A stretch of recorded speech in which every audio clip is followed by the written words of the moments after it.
it's Marissa. I hope you are doing well. Today I wanted to talk about why I work by referral, why I think it's the best way to do business in real estate and a lot of other businesses especially. So I'm going to talk about why I personally work by referral, and then for all of you other real estate agents or business owners out there, we're going to talk about how do you work by referral and things you can do to get going and get that snowball effect going. I'm also testing out some microphones for work that we got for the company. We have some really exciting things coming in 2023. We're hoping to do more videography of listings and featuring local businesses. So I'm really excited about those. I'm glad I get to be a part of them. I actually do get to film a lot of those interviews, if you don't know, but I get to film a lot of those, and it's really fun to be along and be a part of those projects. I hope you're having a fun, safe, healthy holiday season. I know a lot of people have been getting sick lately. I'm planning on uploading this after Christmas, so I hope you had a great Christmas. And this is the last video for 2023. I have so many exciting things planned for 2023, so I hope you stick around and share with your friends and tune in as we go along this journey together. Okay, so without further ado, I have my laptop right here for my notes, and we're going to talk about why I work by referral first. So as the title of this video, why I don't have a billboard, I get that asked a lot, actually. Believe it or not. When are you going to get a billboard? Why don't you have a billboard? Well, I'm going to see you up there someday. Probably not. This isn't a dig at anybody who has asked me this. I appreciate it. I love talking about real estate with my friends and family, but I have no intentions of getting a billboard. And here is why. I like being able to give back to those who support me and have followed me along the way, repeat clients and friends and family. I like to spend money on them instead of spending money on my face on a big billboard. That doesn't really directly advertise towards anyone in particular, and I really just like to support the people who support me. So there are a couple things that I do, like newsletters. I do quarterly newsletters, and I'll send out personal notes with my referrals. I send a little gift card to the person who referred their friends or family to me, just to thank people and give back to those who have really just, gone out of their way to make your business work. I think it's super important. I can't imagine doing it any other way. I know it's cheesy, but when people say referrals are the biggest compliment you can give, like, it really is, because you trusting me enough to send me your friends and family and help them buy or sell is really just a huge compliment. So I kind of touched on this, but we also are building our business long term. So if I'm paying for a bunch of internet leads, I might get one. Like, say we have like 100 leads and like 2 actually go through. Just think about how much money you spent on those, how much time you spent cultivating those, and what actually came of it. It is definitely a way to get quick results and short-term results, but we're thinking snowball effect. You're gonna work with your friends, family, neighbors. You are going to give back and really love them because they love you and they support you. And so when you do that, they are going to have you top of mind. And whenever somebody asks, hey, do you know a real estate agent? Of course they do, because you've been showing up and you've been providing them value this entire time. And so that's the goal here, is to think snowball effect. Think long term. You want your referrals to be coming in to the point where in years from now, you really barely have to market. You just have to show up for these people. You just have to keep supporting them, providing them value. And that's all you need to do for those referrals to keep pouring in. Actually, a lot of this is learned from my brokerage, my broker, and a class that I took at the beginning of my real estate career called 100 Days to Greatness. And a lot of these tips and tricks that I have learned have been from all of those sources. So I kind of chose which ones worked for me, which ones didn't. You can also adjust the frequency of them. So for example, like Brian Buffini would say to send a newsletter out once a month. I don't do that. I do it once a quarter, but I really do try to provide value for them. I will look up certain things having to do with the season we're in, little tips and tricks that I can give them. I give them a market update. I give them some personal tidbits, any announcements that I might have, congratulate people on their closings. So I think making it as fun of a read as you possibly can, instead of just having it be some pre-made thing of information, is really going to be your best bet when it comes to newsletters in particular. So one of the coolest things I've found about this industry and working by referral is that you get to work with your friends and family, which is like hardly any other career. Like, I get to show my friends and family houses, I get to help them through the transactions. It's really awesome. You get to work with people you like and who like you, kind of like-minded people, if that makes sense. Along with that, when your friends and family refer others to you, those are usually people that they get along with well. And so it's just a whole pool of like-minded people, and it usually goes a lot smoother than if you were to just have some random internet lead. Something I am really, really big on and I prioritize in my business is safety. So I have a whole system for buyers and sellers to ensure that I know who these people are before we are going along and seeing houses. I make sure that they're prepared before we go and see these houses. And honestly, if I receive a random lead and they're not willing to do the buyer consult, they're not willing to do the things that I need them to do before we go look at houses, we're just not going to work out. And that's how I see it. If someone calls me up and they say, hey, I want to go see this right now, or say, hey, we need to take a breath here. I have some things I need you to do before we go and see this house. And if they are not willing, then they're going to have to move on to another agent. Another agent probably will help them and show them that house. But to me, that is not safe. It's a stranger. I don't know them. And so I have all these practices that I put in place for safety and just for assuring that we're actually ready to go and we're ready to make an offer if we are going to see this house. We're not wasting anybody's time, especially the seller. I mean, you have someone come into your house, it's always exciting to get that showing request, and then you find out that they just wanted to go see it because they were just curious and they weren't actually serious about buying a house. It is definitely a bummer, so I do my best to kind of screen all the people that come through and are interested in buying or selling, and I make sure that I feel like I know them and that we've sat down and I know that they're serious. I have all of the information possible before I go and meet with them in person. Safety is a huge, huge thing. When your clients are coming from your friends, family, and referrals, it's all people you personally know or people that these people know. So it's all kind of connected. It's not just coming from nowhere. It doesn't feel scammy. My heart literally races sometimes when I'll get a random lead, but then I'm like, I have no reason to worry, because if they're not willing to go through my screening process and my initial buyer consult, then it's just not going to work out. That's how I see it. I had someone recently where they wanted to go see something that day, and I was like, okay, well, I need you to do these things, and they didn't do it, and I followed up with them, I called them, they never called me back, so I kind of, cut my losses, and it's like, okay, well, you don't need to work with everyone. It's very important, especially in our industry, that we are making sure that we're going to these houses and knowing who these people are, especially vacant houses. There are sometimes overlapping showings, but most of the time you should plan to be at that house essentially by yourself. And along with that, this isn't a whole safety episode or anything like that, but if you ever feel unsafe, bring a buddy, whether that's your significant other, your spouse, a friend. They can just sit in the car. You can bring another colleague, just say, hey, they want to learn the ropes, I'm just bringing them along so that they can learn. No one's going to question that, especially if the buyer doesn't have bad intentions, or the seller. If they are a perfectly good human being, they will not think twice about that. So definitely bring a buddy. Tell people where you are. This is one way to increase your level of safety working in this industry. Okay, so I have two final reasons that I prefer to work by referral. I think there are probably more, but this is what I have down in my notes. Referrals in your database are usually more loyal. This kind of goes with what I was just saying. If they're not willing to do the things that you need them to do, then, and it's a random lead, they will walk away. But most of the time, if it's someone you know, or if it's a referral from someone you know, they are serious. They are going to put in the work and they're going to do what you need them to do. If you can't go show a house one day and you have to wait until the next day, or you have to work around your schedule a little bit better, these people are going to be way more understanding than if someone who doesn't know you just calls you up and they're like, hey, I want to see this place today. And you're like, well, can we see it tomorrow? And they're like, no, I'm moving on to the next one. So this, along with your boundaries, working by referral is going to be much better for that, for having boundaries, for having loyal clients, clients that you trust, clients that are safe. You just have to be positioned and educated to know how to get these types of clients.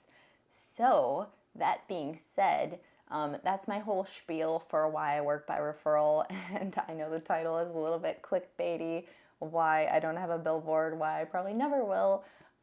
But I hope that all of my friends, family, clients out there, if you're watching this, I hope that you better understand now why I don't do a lot of that stuff, because I put a lot of work into my newsletters and writing personal notes and just engaging with the people in my life.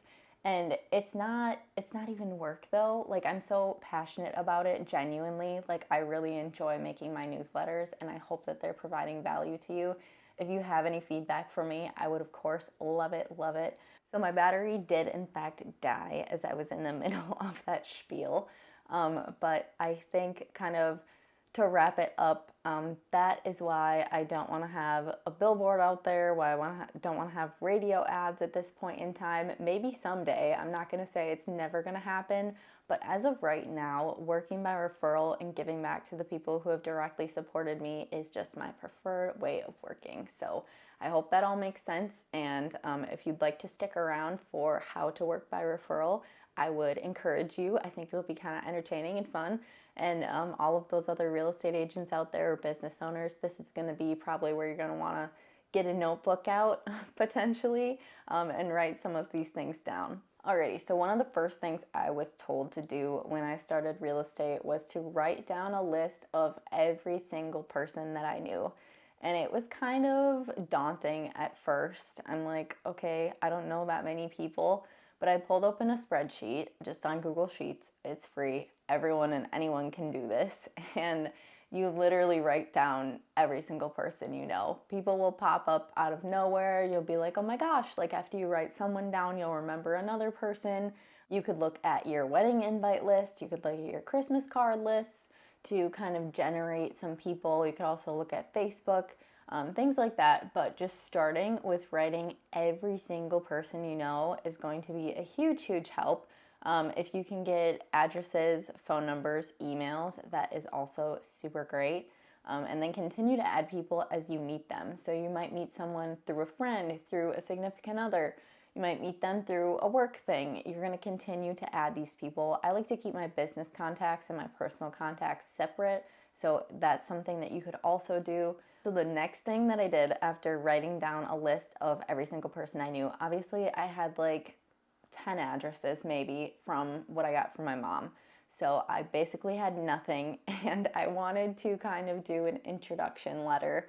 And so back then I was really going for it. I mean, I had the time, so I hand wrote personal notes to like 100 people, maybe more.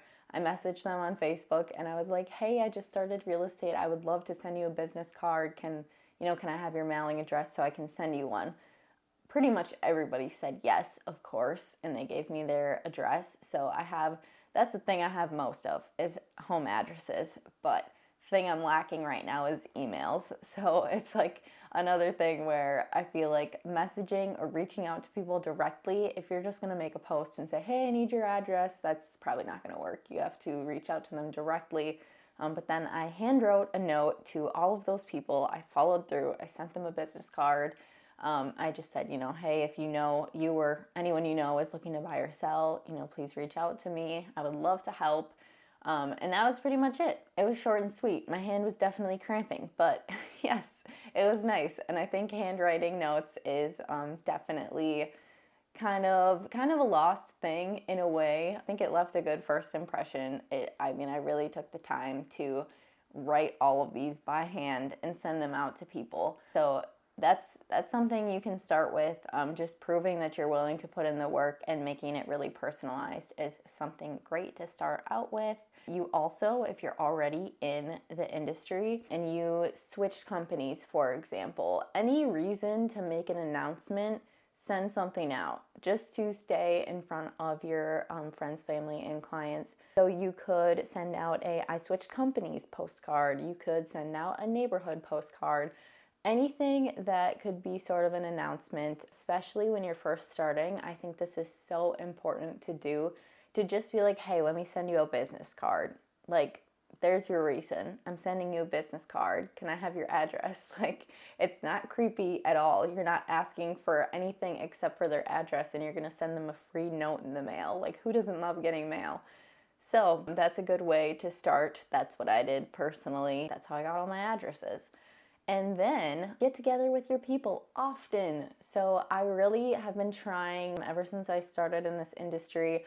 Honestly, I'm an introvert, believe it or not, but when I'm invited to things, I try my best to say yes to everything. I try to show up, I try to be present.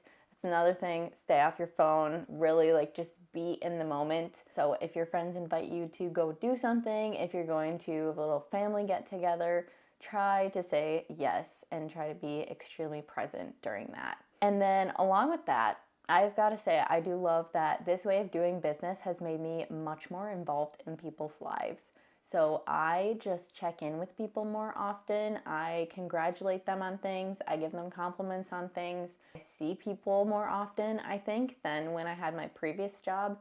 So this way of doing business can really be like personally beneficial. Like, it really is good for your brain. It's just a positive thing to have around to give more than you take and be involved in people's lives. I really like how this way of doing business has really made me more connected to people and made me think more about the relationships that I have in my life. I listened to this podcast called Hustle Humbly. If you're an agent and you don't listen to it, highly recommend. I get so much good information from this podcast. One of the things that I found on there that I liked a little more than Buffini's approach, if you've ever taken Buffini's 100 Days to Greatness class, you might know what I'm talking about. If not, it's pretty intensive at times. It's like write so many notes a month, like 50 or something like that. I don't know what it is, but get together with someone this many times a week and send out a monthly newsletter and things like that. But with Hustle Humbly, they kind of take those pieces and make them their own, which is what I feel like I've done with my business. I just have found what I like to do and what works for me, and I just do that. So some of the things that you can do to stay at top of mind with your clients are to make phone calls. You can text them, you can message them on social media, you can interact with them on social media, so commenting on their things. Honestly, liking their things is not enough. You have to comment, you have to be like, congratulations, you have to interact with them a little bit more than that. I found that with Buffini, he's very big on phone calls, and while I love talking on the phone, a lot of people my age do not enjoy talking on the phone. They would prefer a text. Sometimes I will even take a video and talk about this customer appreciation event that we have coming up that I've invited them to, and I'll just explain, what to expect, and I'll send that video off to them on Facebook Messenger. Or I do use Messenger sometimes to communicate. I text them. I don't call them as much. I tried that last event, I think. That I invited people to, I called my people, and a lot of them are around my age, like first-time home buyers, and they were like, why are you calling me? So you just have to find what works for you. I know that they say a lot of this like kind of old school stuff, and I don't mean that in a bad way, but like door knocking and just doing calls, writing notes. I know that they say that is like the end all be all, that's what you need to be doing, but times are always changing and you need to adapt. And I think that my generation specifically is very big on texting and messaging and just watching videos.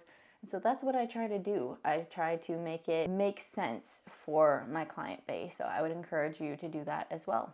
My next tip is to find something consistent that you can do to stay in touch with your database.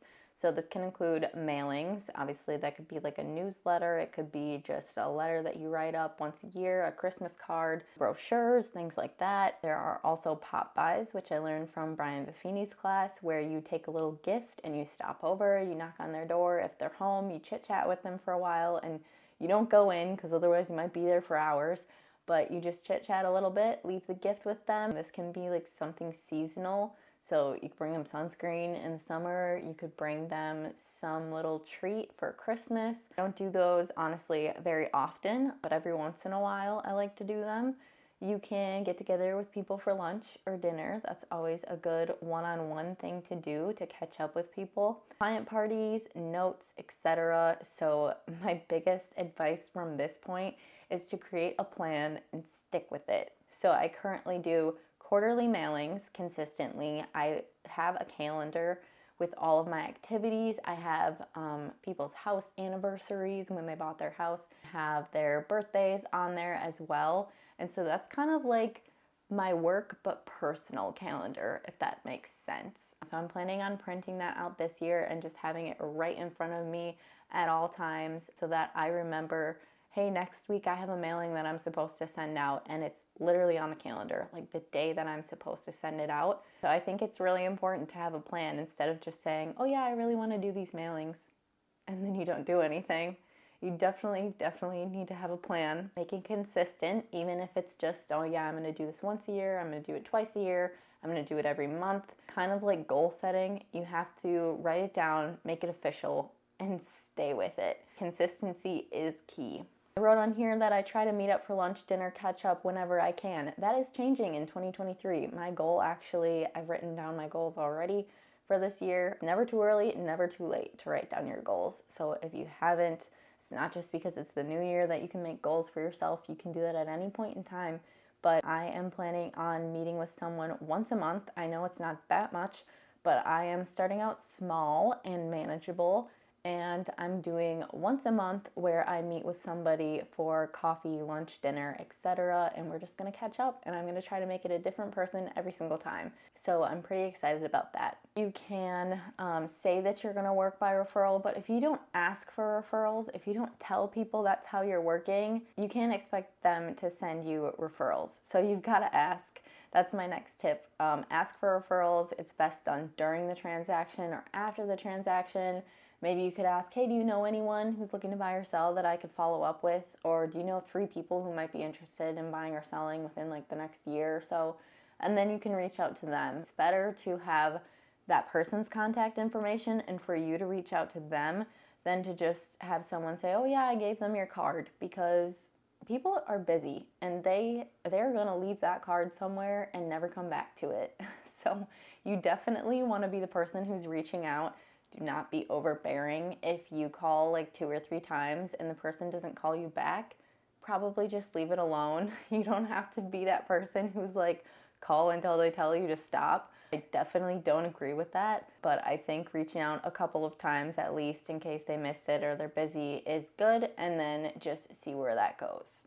Along with that, make sure you're asking for reviews after closing and make it as easy as possible for people. So right now I have an email template that I send a week after closing so that they've been able to settle into their home. You don't want to send it the day of closing, hey, here's some more homework for you to do, or a couple days after when they're still moving things in. Give it some time. I send it a week after closing, and I have my Google business page linked on there. I have Facebook, Zillow, Realtor.com, and I think those are all of them. So I say, you can just copy and paste your review to all of these. It has to come from the client. It's not like they can just send me an email back and be like, here's my testimonial, because I can't really put that on there and have it be from them. I would encourage you to prioritize Google as well if you're going to ask for reviews. These other ones can be great if they're willing to leave them there, but I always say, if you only have time to leave one in one place, please leave it on Google. So that's what I go with currently. And then a little side piece of advice for if you don't have any transactions, if you're super new and you want reviews, you can still ask people to speak on your character. They don't have to lie for you and be like, yeah, I bought this house with Marissa and she was so wonderful. That don't be lying, but you can have them say, she has great communication skills, she's very personable, she's very trustworthy, things like that. They can speak on your character. So consider asking some family and friends to write reviews and speak on your character. Otherwise, other business professionals, any other lenders, anyone that you've chatted with and networked with, they might be able to leave you a review as well. Possibly one of the biggest no-brainer, but also people forget this all the time, tips is provide excellent service to those who you're working with so that they will want to refer you. So we're not going to sit around and ask for referrals if we're not taking care of the business that we currently have. So we need to make sure that we're doing a great job with those clients throughout the entire time and even after, so that they will want to refer us to their friends and family. Okay, we've made it to the bottom of my list. I have two left. Second to last is give back to those who have sent you referrals. So for example, you could take them out to lunch or dinner, give them a little gift card. I know there are some rules in different states about giving gifts and kind of like kickbacks for referrals. So just be careful and read up on those things. But I definitely think even just a note, a thank you note, handwritten, is, if you can't buy anything, is just very important to thank those people who have referred business out to you. So my last thing that I feel very fortunate about is that Think Hallmark throws a lot of client appreciation parties that we can invite people to. And so I always try to invite people to these. Then you can catch up with your clients and thank them for their support. It's really important to take advantage of the things that your brokerage offers. It's a good excuse to just get together and appreciate them and thank them for their support. I hope this video has been helpful for understanding why I work the way that I do, and if you're interested in working by referral and having a little bit of a change of pace and getting that snowball effect started, honestly, the most rewarding way to work, so I would highly recommend it. If you have any questions, you can definitely reach out to me. Feel free to find me on Instagram at soldwithmarissa, or you can email me at marissa@thinkhallmark.com. Thanks, and I'll see you in the next one.